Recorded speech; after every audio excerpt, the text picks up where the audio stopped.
बातमी मनोज जरांगे पाटील यांच्या आंदोलनासंदर्भातील मनोज जरांगे पाटील यांनी पुन्हा एकदा आंदोलनाची हाक दिली आहे। मनोज जरांगे यांचं 30 मे पासून आमरण उपोषण सुरू होणार आहे।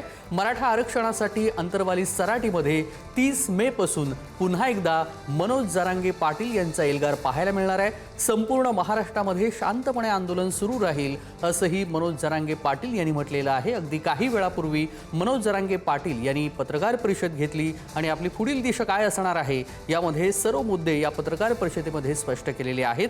3 कोटींपेक्षा जास्त मराठे आंदोलनामध्ये सहभागी होतील असा दावाही मनोज जरांगे पाटील यांनी केलेला आहे। मनोज जरांगे यांच्याकडून पुन्हा एकदा आंदोलनाची हाक देण्यात आलेली आहे। मनोज जरांगे यांचं 30 मे पासून आमरण उपोषण सुरू होणार आहे। मराठा आंदोलनाची पुढील दिशा ठरवण्यासाठी मनोज जरांगे पाटील यांनी अंतरवली सराटी येथे बैठक बोलावली आहे आणि या बैठकीसाठी बीडमधील मराठी समाज छत्रपती शिवरायांच्या पुतळ्याला अभिवादन करून आणि सोबतच 30 मे पासून पुन्हा एकदा उपोषण सुरू होणार आहे असं मनोज जरांगे पाटील यांनी म्हटलेलं आहे। आणि या सगळ्या संदर्भात आता मनोज जरांगे पाटील यांची पुढची दिशा नेमकी काय असणार आहे हे पाहावं लागणार आहे। गौरव साळी आपले प्रतिनिधी या क्षणाला जोडले गेलेले आहेत। गौरव, मनोज जरांगे पाटील यांनी पुन्हा एकदा 30 मे पासून आमरण उपोषण सुरू होईल अशी घोषणा केलेली आहे। काय नेमके आजच्या पत्रकार परिषदेमधील त्यांचे महत्त्वाचे मुद्दे होते? मनोज जरांगे पाटलांची पत्रकार परिषद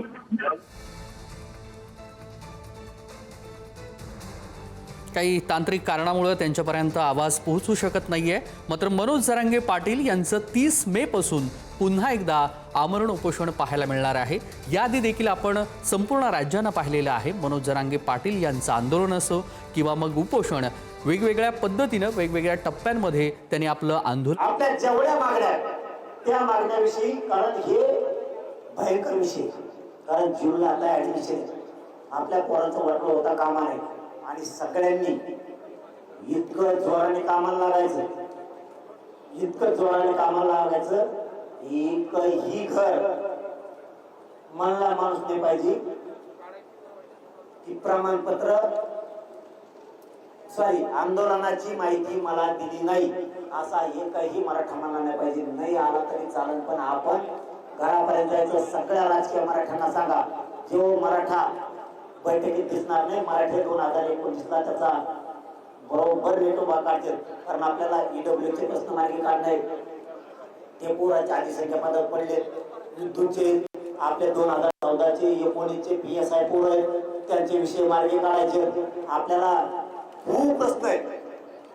आपला हैदराबादचा गॅजेट आहे, 17 संस्थांचं गॅजेट आहे, केसेस सगळ्या मागे घ्यायचा विषय, आपले हॉस्टेल बॉम्बे गव्हर्नमेंटचं ते गॅजेटियरचा JR काढायचा आहे। आणि आपलं मेन काम एक मागं राहिले, सगळ्या सोयऱ्यांच्या आधी सूचना आपली तिथं पण JR घ्यायचा, सोडायचंच नाही यांना। हे आपल्याला आपण याला सोडायचं नाही। माझा शेवट सांगणं आहे, फडणवीस साहेब मराठ्यांच्या नादी लागू नका, मराठ्यांपुढं शांत चालू देणार नाही। आणि आता सगळ्यांना पुन्हा तर मनोज जरांगे पाटील यांनी पुन्हा आंदोलनाची हाक दिलेली आहे। 30 मे पासून आमरण उपोषण आहे। हजारोंच्या संख्येनं उपोषणाला उपस्थित राहण्याचं आवाहन मनोज जरांगे पाटील यांनी दिलेलं आहे। संपूर्ण महाराष्ट्रामध्ये शांतपणे आंदोलन करणार असल्याचं जरांगे पाटील यांनी म्हटलेलं आहे आणि त्यामुळं जास्तीत जास्त मराठा समाजाला आवाहन त्यांनी केलेलं आहे। आरक्षणासाठी नवी समिती स्थापन करण्याची त्यांची मागणी आहे। काही मागण्या आहेत त्या पूर्ण कराव्यात अशी सरकारकडे मागणी त्यांनी केली आहे। मंत्रिमंडळाची उपसमिती बरखास्त करण्याची मागणी देखील मनोज जरांगे पाटील यांनी केलेली आहे आणि मराठवाड्यातील सर्व मराठ्यांना प्रमाणपत्र द्या अशी मागणीही मनोज जरांगे पाटील यांची आहे। आणि सोबतच मुख्यमंत्री देवेंद्र फडणवीस आणि फडणवीस सरकारवरती त्यांनी टीका केली आहे। केसेस सगळ्या मागे घ्यायचा विषय, आपले हॉस्टेल बॉम्बे गव्हर्नमेंटचा ते गॅजेटियरचा JR काढायचा आहे। आणि आपलं मेन काम एक मागं राहिले, सगळ्या सोयऱ्यांच्या आधी सूचना आपली तिथं पण JR घ्यायचं। मनोज जरांगे पाटील यांचं 30 मे पासून पुन्हा एकदा उपोषण सुरू होणार आहे. 29 मे पर्यंत प्रमाणपत्र देण्याची मागणी त्यांनी केलेली आहे. संपूर्ण महाराष्ट्रामध्ये शांतपणे आंदोलन करणार असल्याचं देखील मनोज जरांगे पाटील यांनी म्हटलेलं आहे. मनोज जरांगे यांचं 30 मे पासून पुन्हा एकदा उपोषण सुरू होणार आहे. आरक्षणासाठी नवी समिती स्थापन करण्याची मागणी मनोज जरांगे पाटील यांनी केलेली आहे. मंत्रिमंडळाची उपसमिती बरखास्त करण्याची मागणी देखील मनोज जरांगे पाटील यांनी केलेली आहे. मराठा आरक्षणासाठी अंतरवाली सराटीमध्ये 30 मे पासून मनोज जरांगे पाटील यांचा पुन्हा एकदा एल्गार पाहायला मिळणार आहेत. संपूर्ण महाराष्ट्रामध्ये शांतपणे हे आंदोलन सुरू होईल, उपोषण सुरू होईल असंही मनोज जरांगे पाटील यांनी म्हटलंय. देवेंद्र फडणवीस सरकारकडून वारंवार फसवणूक आणि विश्वासघात झाल्याचा हल्लाबोल अगदी काही वेळापूर्वी मनोज जरांगे पाटील यांनी पत्रकार परिषद घेतली आणि याच पत्रकार परिषदेमध्ये त्यांनी टीका केलेली आहे.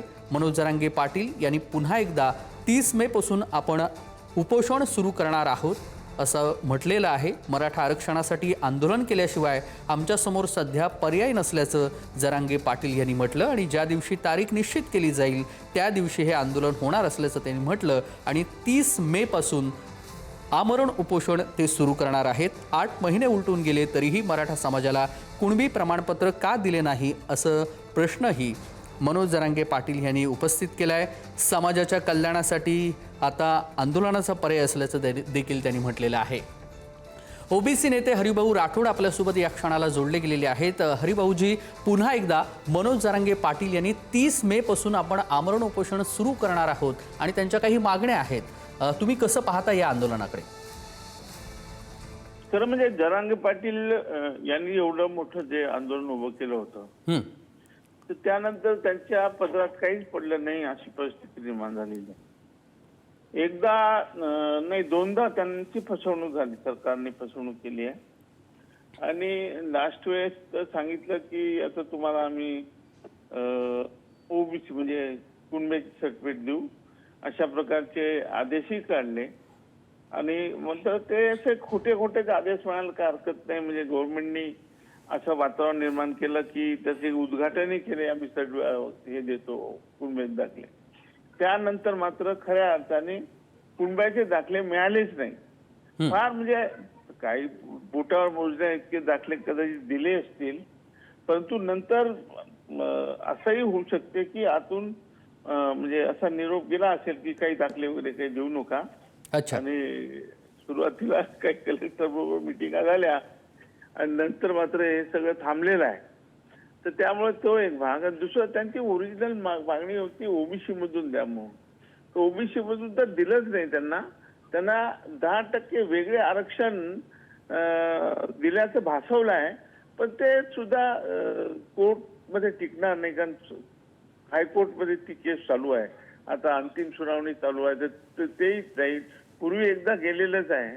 त्यामुळे हाती काहीच लागलं नाही असं झालंय. त्याच्यामुळे आणि त्यांच्या काही मागण्या म्हणजे काय बाकी तर काय कोर्ट केसेस वगैरे त्यांच्यावर केसेस झाले असतील वगैरे अशा काही मागण्या असतील, पण आरक्षण म्हणून त्यांनी जे आंदोलन सुरू केलं होतं ते काही पदरात काही पडलेलं नाही आहे आणि सगळे टांगती तलवार आहे.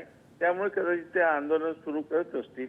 परंतु मी मागे सांगितलं होतं की त्यांना ओबीसीचं जर सब कॅटेगरेशन करून दिलं असतं, आता जे सब कॅटेगरेशनचा विषय चालू आहे जिकडे तिकडे, तसं ओबीसीचं सब कॅटेगरेशन करून जर कुणबी मराठा कुणबी एकच आहेत असा GR काढून, नाहीतर तसा GR आहेच तर तसं कुणबी मराठा एकच आहे असं करून जर त्यांना वेगळं दिलं असतं आरक्षण, म्हणजे ओबीसी मधून काढून जसं भटक्यांना दिलं, विमुक्तांना दिलं, धनगरांना दिलं, या लोकांना जसं दिलं तसं त्यांनाही दिलं असतं तर कदाचित हा सगळा कोर्ट कचेऱ्या झाल्या नसत्या. पण सरकारसमोर काय अडचण असेल या सगळ्या मागण्या पूर्ण करण्यासाठी? तुम्ही देखील हे आंदोलन सगळं जवळून पाहिलेले आहे, तुमची भूमिका देखील ह्या आंदोलनासंदर्भातील संपूर्ण राज्यानं पाहिलेली आहे. मात्र आता त्यांचं म्हणणं आहे की उपसमिती बरखास्त करणं आणि इतर ज्या काही मागण्या आहेत, सरकारनं फसवणूक केलेली आहे अशा काही मागण्या आहेत आणि त्यासाठी हे उपोषण मग येणाऱ्या काळामध्ये पुन्हा एकदा ओबीसी आणि मराठा हा वाद महाराष्ट्रानं पाहावा.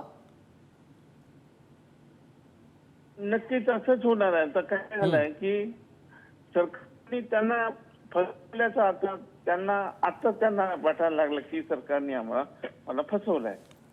आणि त्यामुळे मराठा समाज त्याच्या मागण्या ज्या आहेत त्या पूर्वीच्या लोकांनी जे आंदोलनकारी नव्हते, परंतु सोशल वर्कर किंवा मंत्र्यांच्या किंवा आमदारांच्या माध्यमातून ज्या काही मागण्या होत होत्या त्या तर अशाही पूर्ण झाल्या होत्या.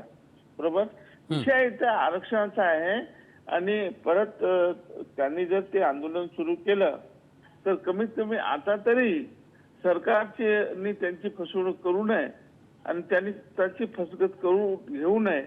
आणि म्हणून माझी विनंती आहे आपल्या मार्फत की कर्पुरी ठाकूर फॉर्म्युला लावायला पाहिजे. मी फार पूर्वी याच्याबद्दल बोलत आलो आहे. कर्पुरी ठाकूर फॉर्म्युला म्हणजे उपवर्गीकरण. आता जे एसटीचं वगैरे चालू आहे तसं ओबीसीचं उपवर्गीकरण झालं पाहिजे. आता एसटी म्हणजे पुढे आलंय सर्वोच्च न्यायालयाने सांगितलं, ते पूर्वी सर्वोच्च न्यायालयाने इंदिरा शहानी केस मध्ये सांगितलं होतं की तुम्ही ओबीसीचं सबकॅटेगरायझेशन करू शकता आणि जसा ओबीसीचं मी सांगतो त्याप्रमाणे जर केलं तर अगदी आपली भूमिका आमच्यापर्यंत कळलेली आहे. धन्यवाद हरिभाऊजी आपण दिलेल्या सविस्तर प्रतिक्रियेसाठी. अंतरवाली सारडीमध्ये मनोज जरांगे पाटील यांचं पुन्हा एकदा उपोषण सुरू होणार आहे आणि त्यामुळं आता वेगवेगळ्या राजकीय प्रतिक्रिया देखील समोर येताना पाहायला मिळत आहेत. हजारोंच्या संख्येनं सहभागी होण्याचं आवाहन मनोज जरांगे पाटील यांनी दिलेलं आहे. अगदी काही वेळापूर्वी त्यांनी पत्रकार परिषद घेऊन याबाबत माहिती